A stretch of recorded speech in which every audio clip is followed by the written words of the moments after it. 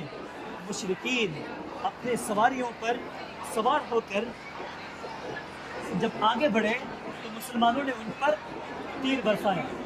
پھر جب مشرکین مسلمانوں کے بالکل قریب ہو گئے تو مسلمانوں نے ان پر حملہ کر دیا. اس کے بعد اللہ کے نبی علیہ السلام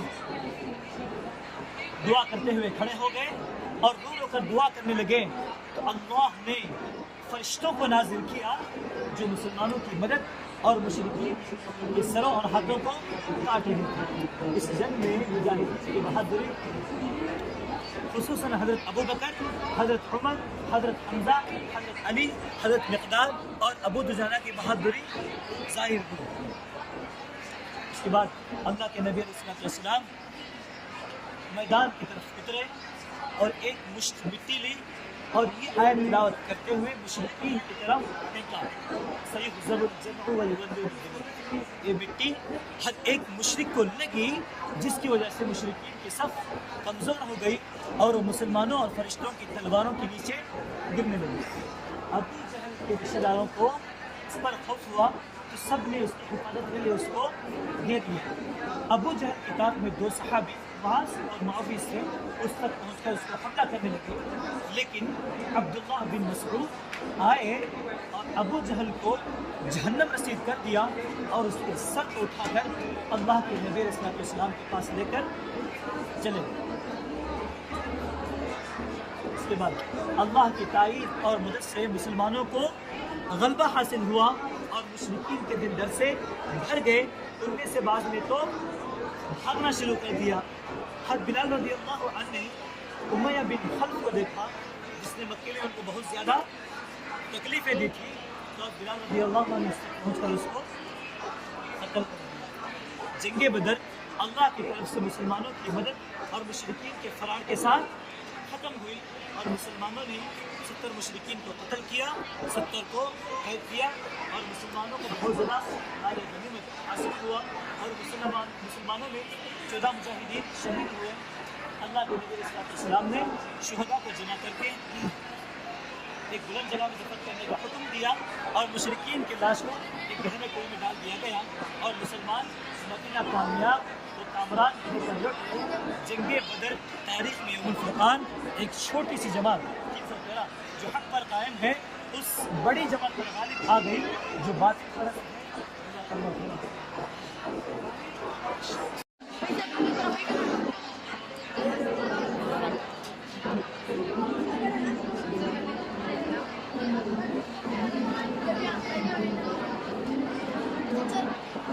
السلام علیکم ورحمۃ اللہ وبرکاتہ.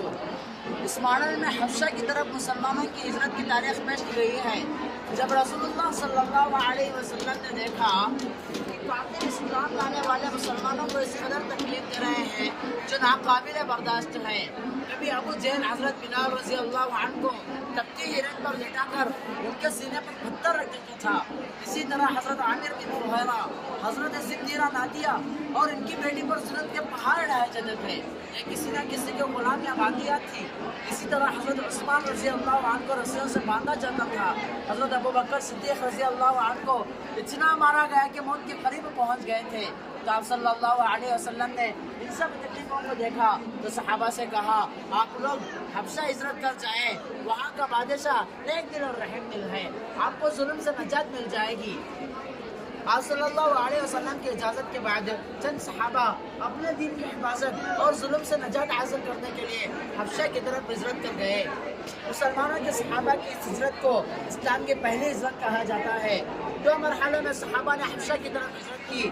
پہلے موقع پر 10 مرد اور 8 خواتین تھی، جن میں حضرت عثمان بن عفان اور ان کی بیوی حضرت رقیہ رضی اللہ عنہا جو پیارے نبی صلی اللہ علیہ وسلم کی بیٹی تھی، اور ان کے علاوہ حضرت عامر بن فہیرہ اور ان کی بیوی ابو صبرہ بن ابی رحم، عبد الرحمن بن عوف، ابو سلمہ بن عبد الاسد اور ان کی بیوی ابو حذیفہ بن عتبہ اور ان کی بیوی اور زبیر بن عوام تھے. پھر چند دن بعد دوسری مرتبہ حبشہ کی طرف ہجرت ہوئی، جس میں 85 مرد اور 8 عورتیں تھیں. یہ سب ایک جگہ ملک حبشہ میں امن و سکون کے ساتھ جمع ہو گئے تھے.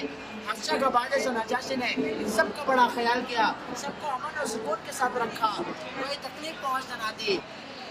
نبوت کے چھٹے سال مکہ کے کافروں نے عمرو بن عاص کے ساتھ ایک جماعت حبشہ بھیجی اور نجاشی سے مطالبہ کیا کہ جو لوگ یہاں ہجرت کر آئے ہیں انہیں واپس کیا جائے. لیکن نجاشی نے انہیں واپس کرنے سے انکار کر دیا اور کہا کہ یہ لوگ صحیح اور سچے دین پر قائم ہیں. مکہ سے آئے ہوئے کافر ناکام اور ذلیل ہو کر واپس ہو گئے. جزاکم اللہ خیرا و احسن الجزاء. ماشاء اللہ، یہ حبشہ کی ہجرت کا واقعہ ہے. جب پہلی ہجرت ہوئی تھی مسلمانوں کی، اس کا واقعہ. پہلے مسلمان مکے سے حبشہ کی طرف ہجرت کی تھی.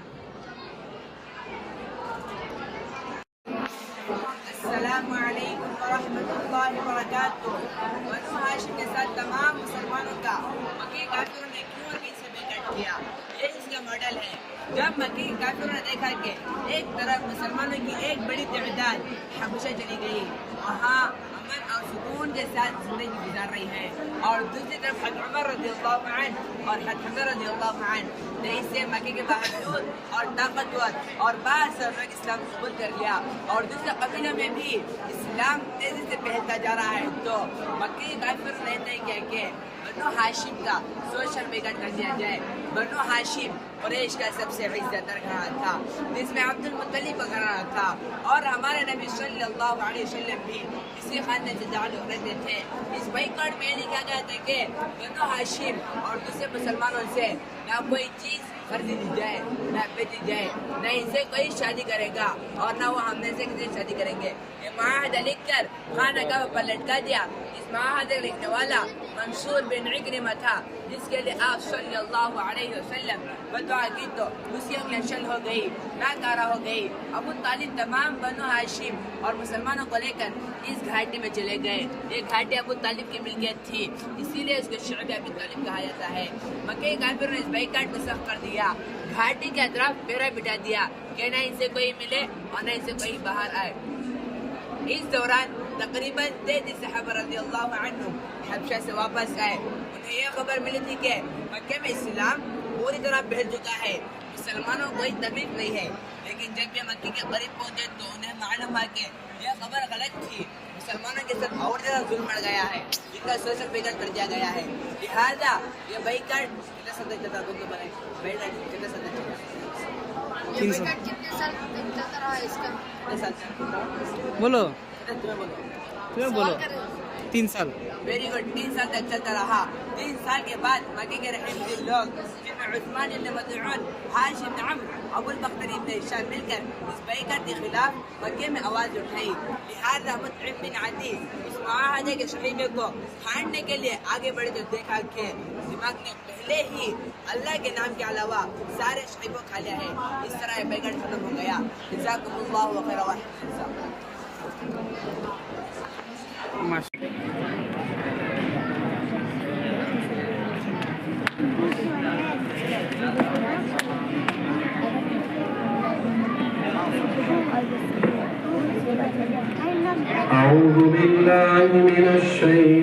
الشيطان الرجيم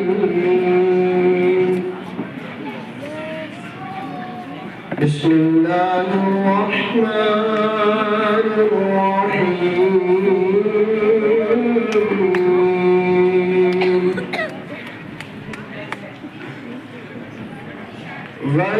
والتين والزيتون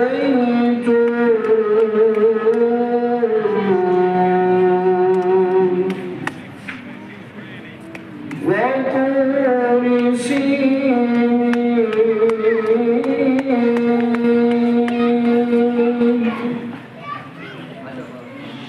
وهذا البلد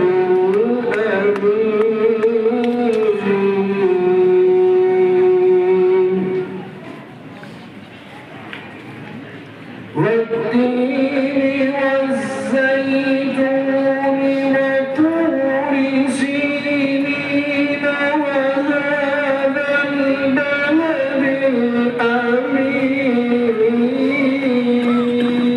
الأمين لقد خلقنا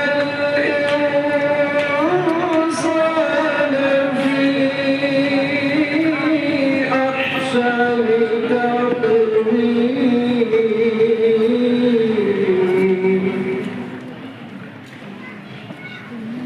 ثم رددناه أسفل سافلين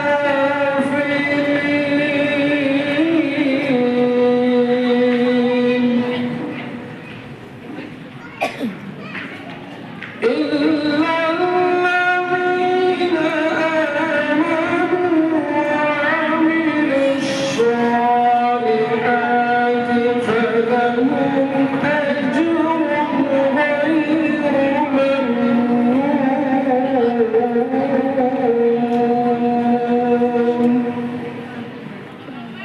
فما يكذبك بعد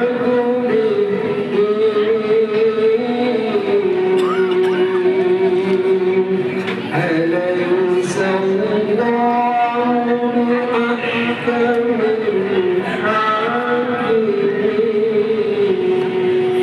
الحاكمين صدق الله العظيم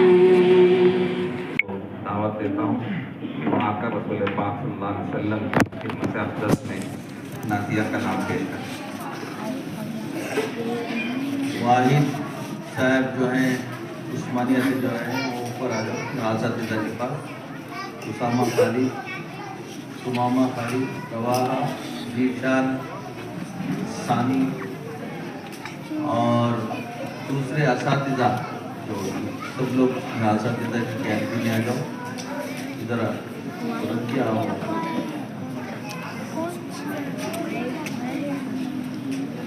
سب لوگ آ جاؤ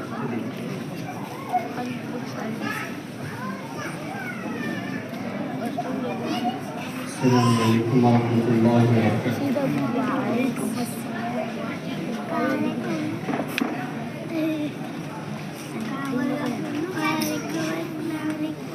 سدرا سے بھی آگے کون گیا جبریل امین سے پوچھو معراج کا دولہا کون بنا جبریل امین سے پوچھو سدرا سے بھی آگے کون گیا جبریل امین سے پوچھو معراج کا دولہا کون بنا جبریل امین سے پوچھو کیا ہے توفیر شاہ من انسان سے ہو پائے نرم کیا ہے توفیر شاہ من انسان سے ہو پائے نرم کیا فرش زمین کیا عرش بری سب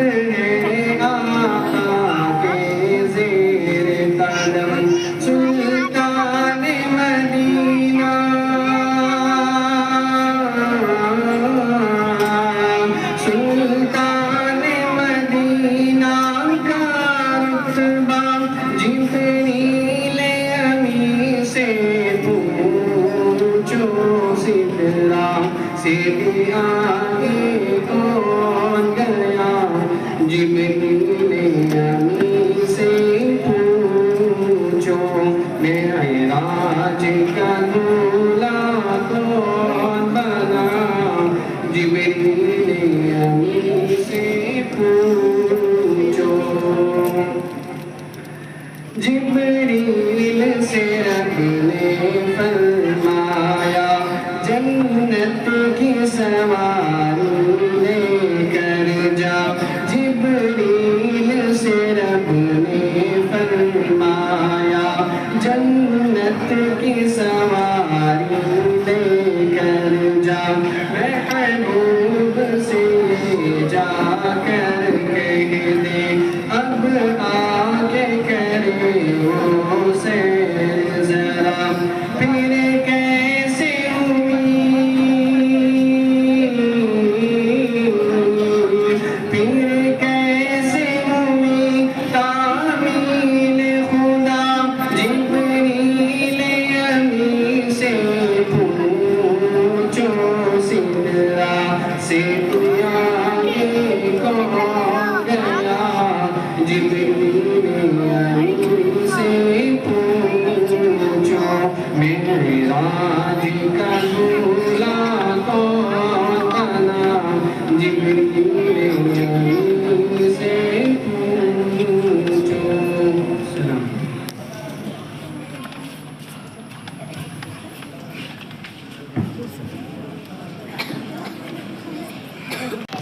اس ماڈلز کے اندر تیسرا انعام لینے والے، پہلا بعد میں بولوں گا، تیسرا انعام لینے والے 819 لوگوں نے ان کو موبائل سے ریٹنگ دی. کتنے؟ 819. ایسے ہی آپ لوگ حساب ڈال لو کہ کتنے ہزار لوگ ہو جا رہے. 819 لوگوں نے موبائل سے ان کو ریٹنگ دی. کتنے اسٹار دیے؟ 4060.9 4069 اسٹارز ملے ان کو. سب سے یہ ہے ماڈل نمبر بول دو. ہاں ماڈل نمبر 45 3T آف حدیبیہ. کھڑے ہو جاؤ تو اللہ اکبر بولو.